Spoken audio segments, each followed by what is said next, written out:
What is up, everybody, and welcome back to the channel. Today is an exciting day. It's Saturday morning. We are on our way to the dealership because today is the day. I've been thinking about it for what seems like forever, but we are finally trading in the Durango and I'm buying a new daily driver. And if you guys don't know, this Durango used to be bagged, used to be on Baz Rays. We just did a video covering all that stuff, but this thing has been riddled with problems for years now. Typical Dodge Mopar problems. If you have a Dodge, you have a Hemi vehicle, you know exactly what I'm talking about. Electrical issues, AC issues, water pump issues, gas filler door neck thing issues. This thing has so many problems. I have barely driven it over the last 2.5 years, aside from towing the Genesis to Tennessee a few times, and that's pretty much the only reason I have held on to this thing up until this point. I was holding on to it until October so we could bring the Genesis back to Gatlinburg for Slammed Enough, but we're no longer doing that, so I figured now is the perfect time to finally just bite the bullet and get rid of this thing. So we have a little bit longer of a drive to the dealership, but we're going there today and driving home with the new car. I went to the dealership 2 days ago. We did all the paperwork. Everything is finalized. All they had to do was do the final PDI of the car because it was literally just brought in the day I was there looking at it. I haven't even actually fully test drive it yet because it was still in shipping mode. So we're doing all that today, but everything's already done. We're 100% buying this thing today, and I'm super excited to finally get rid of all of the Dodge Durango and Mopar issues that this thing has. So I'll catch up with you guys when we're there. This is an exciting day though. Alrighty guys, so I have a small confession to make. It has been 2 full days since I've picked up the new daily driver here next to me, and basically what happened is we left the dealership on Saturday and I was just so excited to have that Durango out of my life for good that we just went straight into driving it all over the place that I completely forgot to pick up the camera. And yesterday we did the same thing. We just kind of putted it around, enjoying a nice little Sunday afternoon drive. So now, like I said, it is the following Monday. I have the car out here behind me and we're gonna quickly go over everything, all the features, and just do a quick little general walk around of the car. Alrighty guys, so as you can probably tell from the title of this video, this is a 2023 Hyundai Santa Fe Calligraphy model. Now Calligraphy just means that this is the highest up trim level for the 2023 model year, and the only trim level that I was actually interested on this vehicle, which was kind of part of the reason why it was so difficult to track one of these things down, because they're very hard to get right now, especially if I wanted a black Calligraphy like I have in front of me. Now what the Calligraphy does is it has every feature that the Limited has, except the big thing that I wanted was, as you can tell, every trim on this fender is paint matched to the body color. Any other trim levels for the Santa Fe, it has the matte black plastic claddings all over it, and that is just something that I cannot stand on new vehicles. As you can see, we did get a black one. Black was my #1 choice. I did like them in white and the Hampton gray colors, but I wanted black because if I ever do anything down the road with this vehicle, like I really want to bag this on some Baz Rays, I know that having a black vehicle will be way better to have a potential vinyl wrap option for it, because the whole car is already black, which is a lot easier to vinyl wrap than say white or red, because you won't have the red or white paint showing. Another thing I'm happy about with the black is on the inside of the doors you can actually see some of the body color. So if I had a white one or a Hampton gray one, you would have been able to see that on the interior, and I don't think that I would have liked that at all. So overall, I'm very happy. I kind of stuck it out and waited till I found a black one. So one thing about this particular vehicle right here is that I bought it with the brown interior options. Now that is something that I was super not interested in from the very beginning, if I'm going to be honest with you, but now that I have it, I've been driving around, I am super pumped that I went with the brown interior. Now the reason I bought a vehicle with interior color that originally I didn't want basically boiled down to, I found a black on black one at another dealership. Thursday I went there and I spent about 3.5 hours there, and after all of that time, next thing you know, they start slapping on fees and markups and this and that, and it was like a $8,500 difference to purchase their black on black one. And I said, yeah, that's not happening. I'm gonna leave, and walked out of the dealership. On the way home, I was so pissed off that I just wasted an entire day because not only did I spend 3.5 hours there, it was about 1 hour and 15 minutes each direction. So like I said, I wasted basically an entire day.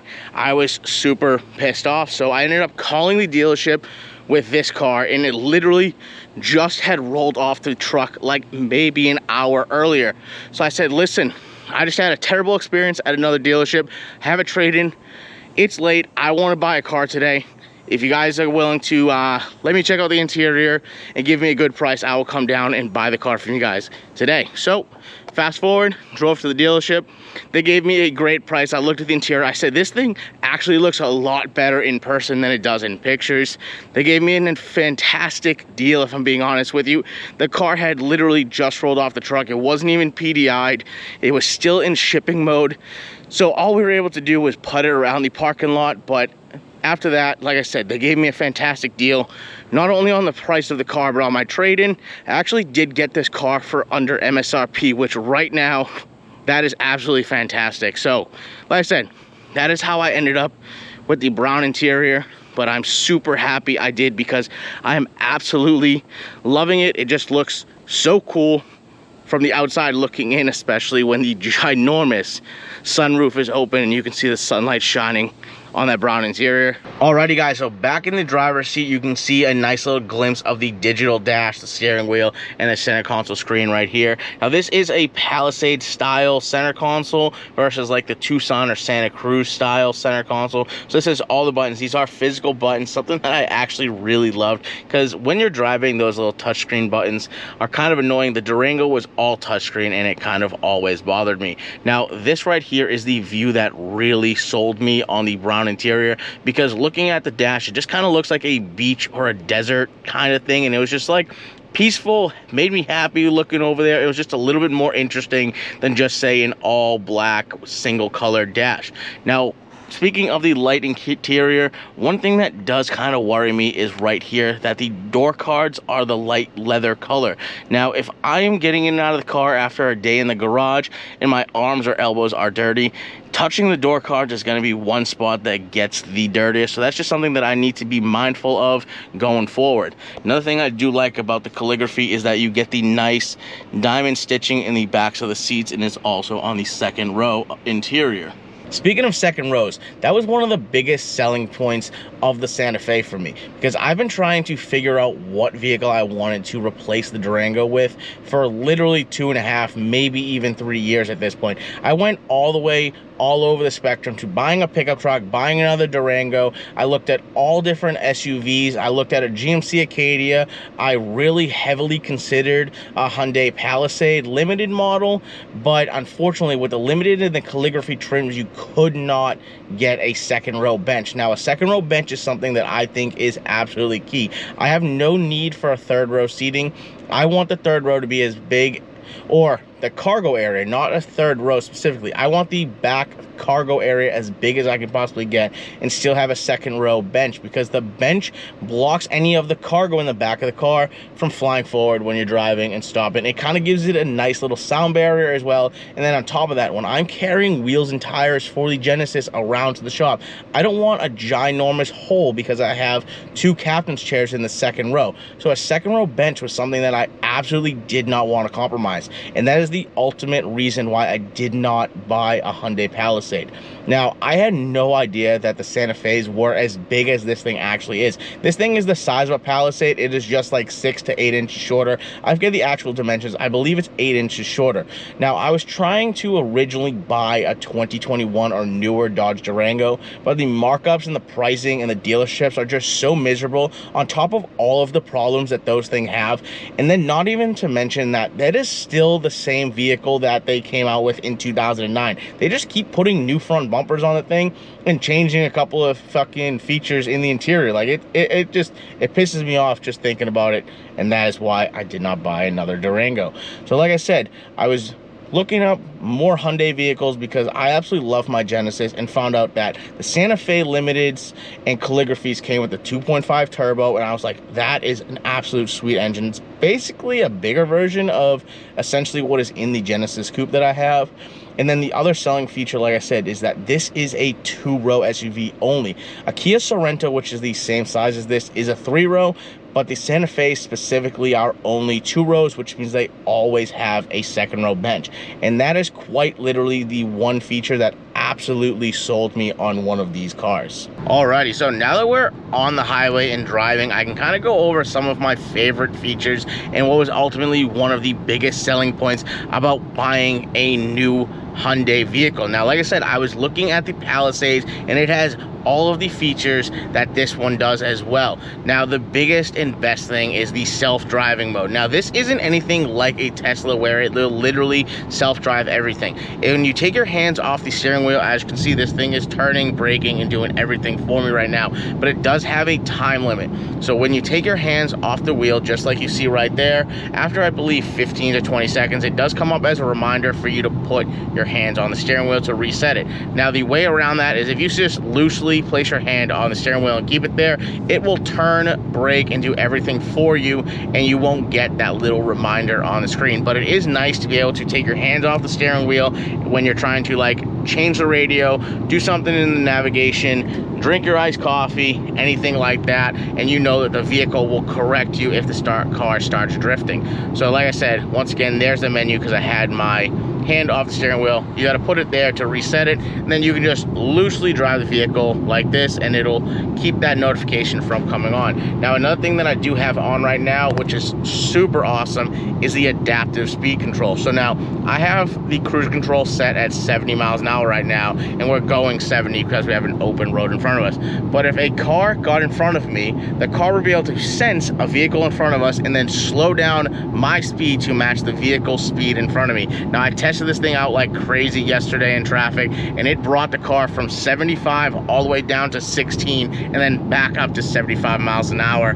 That is super awesome. All meanwhile, it was self-driving and self-turning itself as long as I just kept my hand on the steering wheel, even though I don't have to control it. One of the coolest safety features that Hyundai does on their higher end trims like the Limited and the Calligraphy models is it gives you cameras for your turn signals. So anytime you press the turn signals, like I just did left right there, you get a camera view on the dashboard, and then you have a right one right there. That is probably one of the coolest things in the world, because not only do you have the regular side view mirrors, you have the heads-up display with the blind spot monitoring, you also have the camera view on the dashboard. It is just the most coolest, like most advanced looking feature, especially when you consider the price points of these vehicles.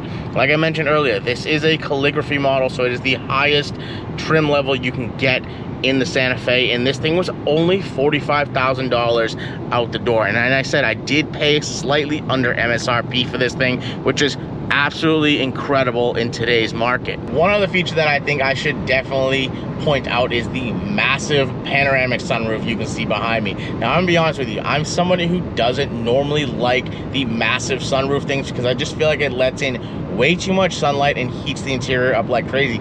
But because I did go with the brown leather, it really doesn't heat up the seats as much as you would think, especially when you consider that this thing does have vented seats. And after driving this car around with the ventilated seats, I don't think I can ever go back to a car that doesn't have this. It is just a complete game changer, especially when you consider that, in my opinion, Hyundai and Genesis, because I was looking at a couple of Genesis vehicles as well, they just have like the best air conditioning systems. Not only are they ice cold, but where they place the vents is just perfect. Like, have you ever been in a car that the vents are behind the steering wheels and all you do is either end up freezing your hands or baking them in the winter with the heat?